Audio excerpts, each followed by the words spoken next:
વડોદરા એસઓજીની ટીમે 7.81 લાખના ગાંજાના કેસમાં મુખ્ય આરોપી મોહન આમલિયાને દબોચી લીધો છે।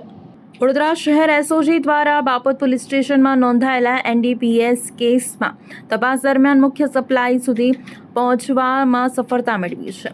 અગાઉ આજવા રોડ સ્થિત આંબેડકરનગર વિસ્તારમાં દરોડા દરમિયાન આરોપી રિઝવાન યુસુફભાઈ દિવાનની ધરપકડ કરી તેની પાસેથી 10 કિલો અને 80 ગ્રામ ગાંજો તેમજ 22 ગ્રામ હાઇબ્રિડ ગાંજો મળી કુલ 7.81 લાખનો મુદ્દામાલ જપ્ત કરવામાં આવ્યો હતો। તપાસ દરમિયાન ઝડપાયેલો ગાંજો મધ્યપ્રદેશના રહેવાસી મોહન આમલિયાર દ્વારા સપ્લાય કરવામાં આવ્યું હોવાનું સામે આવ્યું હતું, જેના આધારે એસઓજીની ટીમે મધ્યપ્રદેશમાં કાર્યવાહી કરી મોહન આમલિયારને ઝડપી પાડ્યો છે। પોલીસ હાલ આરોપીની વધુ પૂછપરછ કરી રહી છે અને નશીલા પદાર્થના જાળામાં સંડોવાયેલા અન્ય લોકો સુધી પહોંચવા માટે તપાસનો દોર આગળ ધપાવ્યો છે।